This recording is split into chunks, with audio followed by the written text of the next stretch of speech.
నమస్కారం. ఆంధ్రప్రభకు స్వాగతం. నేను తేజస్వి. కలియుగంలో ఎర్రచందన రూపుడిగా దర్శనమిస్తున్న వాడపల్లి వెంకటేశ్వర స్వామిని అందరూ దర్శించుకుంటారు. 1300 కిలోమీటర్లు గోదావరిలో కొట్టుకొచ్చి స్వామివారు పచ్చని కోనసీమలో 800 సంవత్సరాల కిందట వెలిశారు.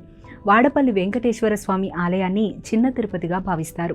7 వారాలు దర్శిస్తే స్వామి కృప ఉంటుందని అందరి నమ్మకం.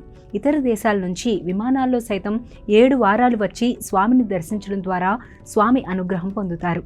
తెలుగు రాష్ట్రాల్లో 2వ తిరుపతిగా పేరుగాంచిన వాడపల్లి వెంకటేశ్వర స్వామివారి ఆలయం కలియుగంలో దాదాపు కొన్ని వందల సంవత్సరాల కిందట నాసిక్ ప్రాంతంలో ఋషులు నారద మహర్షి ఎర్రచందన రూపుడైన శ్రీ వెంకటేశ్వర స్వామివారిని కొలిచి అనంతరం స్వామివారిని ప్రత్యేక పెట్టెలో పెట్టి ఆ గోదావరిలో నిమజ్జనం చేశారట. దాదాపు 1300 కిలోమీటర్లు నీటిలో కొట్టుకొని వచ్చిన స్వామి కోనసీమ జిల్లా వాడపల్లి ప్రాంతంలో ఉందని ఆ ఊర్లో ఒక బ్రాహ్మణుడికి కలలో కనిపించి స్వామి చెప్పారట. దీంతో మేళతాళాలతో స్వామివారు ఉన్న ప్రాంతానికి వెళ్ళినప్పటికీ తొలి రోజు స్వామివారి విగ్రహం దొరకలేదని, 2వ రోజు స్వామివారి విగ్రహం దొరకడంతో దాదాపు 500 సంవత్సరాల కిందట ఆ స్వామివారికి పూజలు ప్రారంభించారట. ఒక అగ్నికుల క్షత్రియుడి కోరిక స్వామివారు తీర్చడంతో వాడపల్లి వెంకటేశ్వర స్వామి ఆలయం నిర్మించారట.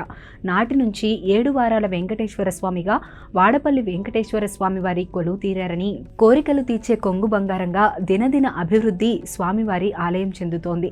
తెలుగు రాష్ట్రాల నుంచి ఇతర దేశాల నుండి సైతం వాడపల్లి వెంకటేశ్వర స్వామిని దర్శించుకోవడానికి వస్తుంటారు.